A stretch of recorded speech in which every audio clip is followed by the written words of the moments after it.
살아가면서 마음에 드는 사람만 만날 수는 없다. 오히려 만나고 싶지 않은 사람을 만나야 하는 경우가 더 많을 것이다. 싫어도 어쩔 수 없이 만나야 하는 사람들, 이기적이고 무례한 방식으로 당신을 대하는 사람들, 그들을 만날 때 당신은 어떻게 처신하는가? 18세기를 살았던 작가 니콜라 샹포르는 특유의 위트를 살려 이렇게 말하기도 했다. 매일 아침 두꺼비를 삼키고 일어나라.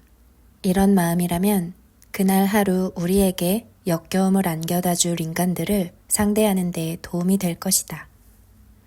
아우렐리우스는 말했다. 나를 추악함 속으로 몰고 갈 수 있는 이는 없다. 나는 내 형제들에게 화를 내지 않을 것이며 그들을 미워하지도 않을 것이다. 당신을 깔보거나 얕보는 사람에게 똑같이 대할 필요는 없다. 그들을 평가절하 할 필요도 없다. 그들도 나와 같은 사람임을 받아들이되 그들처럼 행동하지 않음으로써 당신의 내면을 지켜낼 수 있다. 쾌락을 단호히 거부하라. 우리는 해롭지 않다고 여기는 행동에 손쉽게 중독되곤 한다. 매일 아침을 커피와 함께 시작한다면 곧 커피 없이는 하루를 제대로 시작할 수 없다고 느끼게 된다. 이미 배가 부른 상태임에도 입이 심심하다며 먹을거리를 찾고 잠들기 전 스마트폰을 들여다보며 취침 시간을 늦추곤 한다. 이런 사소한 행동들이 우리 인생을 피폐하게 만드는 데는 그리 오랜 시간이 필요치 않다. 작은 충동과 욕구는 인간의 자유를 조금씩 갉아먹을 뿐만 아니라 정신의 명징함도 흐리게 만든다. 우리는 언제든 제어할 수 있어 라고 생각하지만 정말 그럴까? 한번 쾌락의 맛을 들이게 되면 쾌락으로부터 기권할 수 있는 자유를 잃어버린다. 흔들리지 않는 마음을 갖기 위하여 스토아 철학자들은 매 순간 차분함과 평온을 찾으려 했다. 하지만 어떻게 해야 이 붙잡기 힘든 자질들을 붙들 수 있을까? 외부의 영향력에서 벗어나야 할까? 아니면 고요와 고독을 향해 달려가야 할까? 둘 다 아니다. 평정심은 오직 판단력을 바로 세워 외부 세계를 있는 그대로 받아들일 때 찾을 수 있다. 우리의 이성이 하는 일이 바로 이것이다. 이성은 왜곡되고 혼란스러운 외부의 사건을 바로잡아 그것에 일관된 질서를 부여한다. 이성이 부족하여 판단이 왜곡되면 따라오는 모든 것이 왜곡되어 우리는 혼돈 속의 길을 잃고 만다. 외부 사건이 우리를 혼란에 빠뜨리는 것이 아니다. 그 사건에 대한 우리의 판단이 우리를 혼란에 빠뜨린다. 언제나 명징하기를 원한다면 적절한 판단을 내릴 수 있어야 한다. 마음의 평정을 얻는 법. 아침에 눈을 뜨면 당신이 통제할 수 있었던 것과 통제할 수 없었던 것을 떠올려 보라. 단, 통제할 수 있었던 것에 초점을 맞추고 통제할 수 없었던 것을 떠올리지 말라. 점심 먹기 전 우리가 유일하게 소유할 수 있었던 것은 선택할 수 있는 능력뿐임을 다시 상기하고 저녁이 되었을 때 당신이 선택할 수 없었던 것을 떠올려 보라. 운명은 우리의 것이 아니다. 우리는 돌아가는 세상을 따라 돌아갈 뿐이다. 좋은 쪽이든 나쁜 쪽이든 어느 쪽으로 갈지는 아무도 모른다. 밤이 되면 다시 한번 통제의 바깥에 있는 것들이 얼마나 되는지 생각하라. 그리고 우리의 선택이 어디에서 시작되고 끝나는지 떠올려 보라. 마지막으로 침대에 누워 다시 한번 떠올려 보라. 잠은 투항의 또 다른 형태다. 그 투항은 쉽게 발생한다. 이 모든 사이클은 다시 내일의 시작을 준비하기 위한 것이다. 통제할 수 있는 단 한 가지. 스토아 철학에 의하면 우리가 통제할 수 있는 것은 우리의 마음 하나뿐이다. 우리는 자신의 육신조차 마음대로 할 수 없다. 어디로든 자유롭게 돌아다닐 수 있는 것 같지만 언제든 병들어 꼼짝도 못할 수 있는 것이 모든 인간의 운명이다. 우리가 우리의 마음 단 하나만을 통제할 수 있다는 건 좋은 소식이다. 이것저것 고려해야 할 것들을 극적으로 줄여주기 때문이다. 단순할수록 명확하다. 책임져야 할 목록을 길게 작성하고선 아무것도 책임지지 못하는 사람들이 있는가 하면 간단한 목록으로 세상을 살아가는 사람도 있다. 나의 선택과 의지, 그리고 마음, 이 세 가지만이 우리가 책임지고 관리할 수 있는 것임을 기억하라. 내 삶의 주인이 되는 법. 우리의 관심을 끌고 지갑을 열기 위해 아우성치는 세상의 모든 흥밋거리를 생각해보자. 식품과학자들은 미각을 정복하기 위한 먹거리를 생산하며 실리콘밸리의 엔지니어들은 도박만큼 중독성이 강한 앱을 개발하고 미디어는 사람들의 호기심을 자극하는 이야기들을 끊임없이 만들어낸다. 이 같은 작은 유혹은 우리에게 강력한 영향을 미쳐서 정말 중요한 것과 우리를 떼어놓는다. 아우렐리우스는 중요한 것으로부터 인간을 떨어뜨려 놓는 유혹이 얼마나 많은지 분명히 알고 있었다. 진실인지 거짓인지 분별할 수조차 없는 가십거리, 끊임없이 울려대는 전화, 두려움과 의심, 그리고 성적 욕망 등 모든 인간은 내적 충동과 외적 충동 요인에 의해 움직인다. 이것들의 힘은 점점 더 강력해져서 저항하기 힘들다. 철학은 자신에게 좀 더 주의를 기울이라고 말하고 장기판에 조리되지 않기 위해 분투하라고 조언한다. 아우슈비츠 강제수용소의 생존자였던 심리학자 빅터 프랭클은 삶의 의미를 찾아서에서 인간은 충동에 의해 밀려나가지만 가치에 의해 다시 끌려나온다라고 했다. 진정한 가치를 생각할 때 꼭두각시 인형이 되지 않을 수 있다. 끊임없이 주의를 기울이고 자각하는 것만이 우리를 삶의 주인으로 설 수 있게 한다. 이유를 모르면 방법도 알 수 없다. 어떤 일이 잘못되었을 때 우리는 이렇게 묻곤 한다. 왜 이런 방식으로 일을 하지요? 그러면 그렇게 일한 사람이 답한다. 항상 이렇게 일해왔으니까요. 그 말은 자신이 일할 때 생각이라는 것을 하지 않으며 무의식적인 습관에 맞춰 일하고 있다는 뜻이나 마찬가지이다. 실제로 우리 대부분도 그렇게 일하고 있다. 우리가 철학을 공부하는 이유는 이런 식의 기계적인 반복을 타파하기 위함이다. 기계적인 반복과 쳇바퀴처럼 돌아가는 일상에서 벗어나려면 스스로에게 물어야 한다. 지금 이렇게 하는 것이 최선의 길인가? 그리고 이 일을 내가 왜 하고 있는지를 알아야 한다. 이유를 알지 못하면 방식이 옳은 것인지 틀린 것인지도 알 수 없다. 일단 시작하라. 나머지는 따라온다. 인생을 되돌아보자. 실패할 것 같다는 두려움에 무언가를 시도조차 하지 못한 적은 없는가? 대부분의 사람은 자신을 위해 노력하기보다 관성대로 사는 어리석은 길을 택한다. 주어진 일에 열성을 보이지 않는 그들은 이미 닳고 다른 변명만 늘어놓을 뿐이다. 나이가 들수록 실패에 대한 두려움은 더욱 커진다. 하지만 그런 두려움이 우리를 위협하도록 내버려 두지 말아야 한다. 우리가 느끼는 두려움은 대부분 실체가 없다. 그저 느낌일 뿐이다. 그래서 철학자들은 우리에게 이렇게 말한다. 일단 시작하라. 나머지는 따라온다. 과거는 과거일 뿐이다. 지난 몇 주 동안 일이 잘 풀리지 않았는가?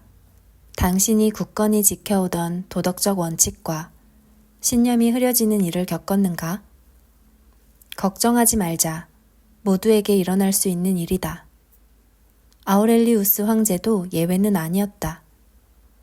그가 자신을 향해 휘갈겨 쓴 노트를 보면 알 수 있다. 아마도 상대하기 까다로운 상원 의원들이 있었던 모양이다. 그리고 말썽꾸러기 아들이 가져다 준 걱정거리도 있었다. 쓰여있는 내용대로라면 그는 이성을 잃었다. 그리고 우울해졌으며 자신을 통제하지 못했다. 누군들 그렇지 않겠는가. 하지만 과거에 무슨 일이 일어났든 우리 행동이 어떤 실망을 안겨주었든 원칙들은 변하지 않는다. 우리는 언제든 돌아갈 수 있으며 지난 일들을 수용할 수 있다. 10년 전에 일어난 일이든 10분 전에 일어난 일이든 모두 지난 과거일 뿐이다. 원한다면 다시 시작할 수 있다. 지금 당장 하지 못할 이유는 없다. 돈은 삶을 아주 조금 바꿀 뿐이다. 스콧 피츠제럴드의 위대한 개츠비에서는 다음과 같은 짧은 문장으로 부유하고 유명한 사람들의 생활 방식을 미화한다.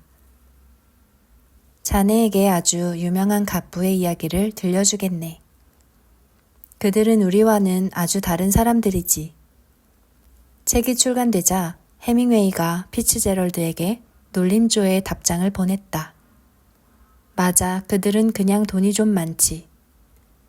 세네카가 우리에게 일깨우는 것이 바로 이것이다. 그는 한때 로마에서 가장 부자였다. 하지만 돈은 삶을 아주 조금 바꿀 뿐이라는 사실을 직접 체험했다. 돈이나 물질로는 내면의 문제를 해결할 수 없다. 외적인 요소로는 내적인 문제를 해결하지 못한다. 우리는 이 사실을 자주 잊고 혼란과 고통을 겪는다. 훗날 해밍웨이는 회고록을 통해 피츠제럴드를 이렇게 묘사했다. 그는 부자들이 특별한 매력이 넘치는 종족이라고 믿었다. 부자들이 그렇지 않다는 것을 알았을 때는 이미 삶의 다른 요소들이 그를 망치고 난 후였다. 우리에게도 이 말은 진리이다. 진정한 경제적 자유란 무엇인가?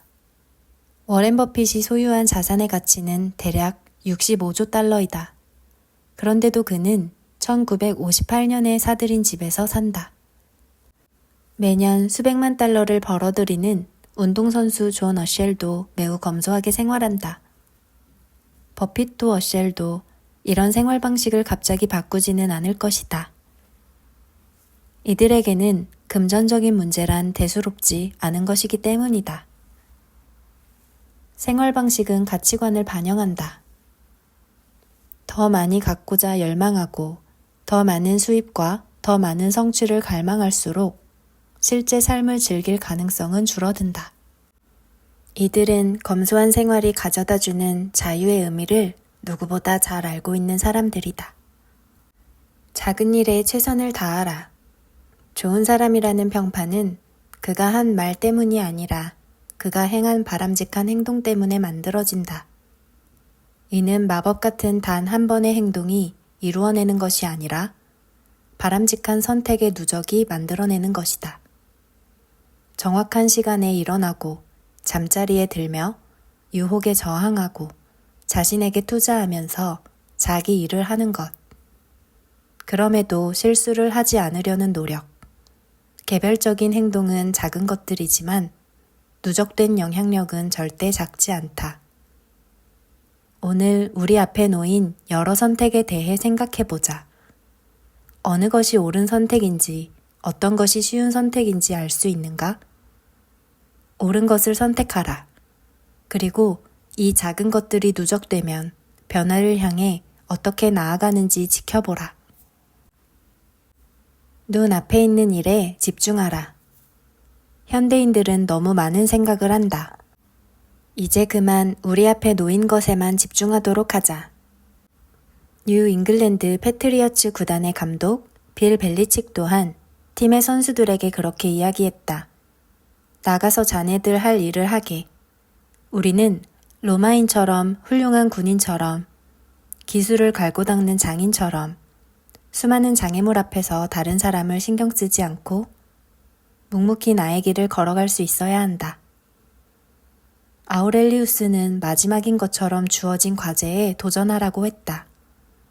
그렇게 해야 결과가 좋을 수 있기 때문이다. 그렇지 않으면 우리 앞에 놓여 있는 것은 방해물일 뿐이다.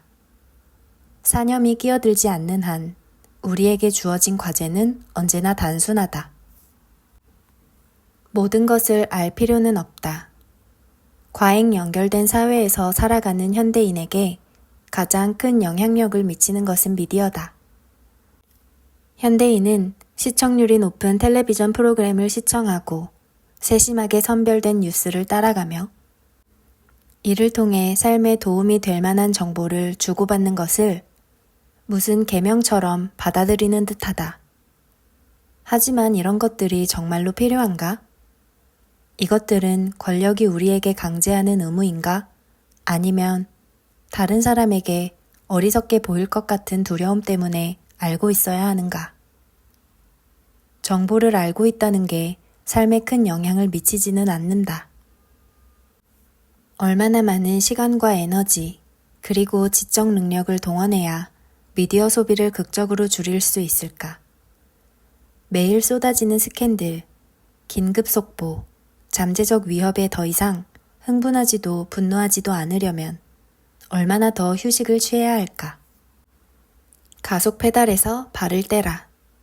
바쁠수록 더 많이 일하고, 더 많이 배우고, 더 많이 읽어야 하지만 끊임없이 변화하는 세상 속에서 우리는 더욱 헤매기만 할 뿐이다. 돈을 벌어야 하는 동시에 창조적이어야 하고, 끊임없이 자극받으며 앞으로 달려가야 한다. 그래야만 모든 일이 잘 되는 것처럼 보인다.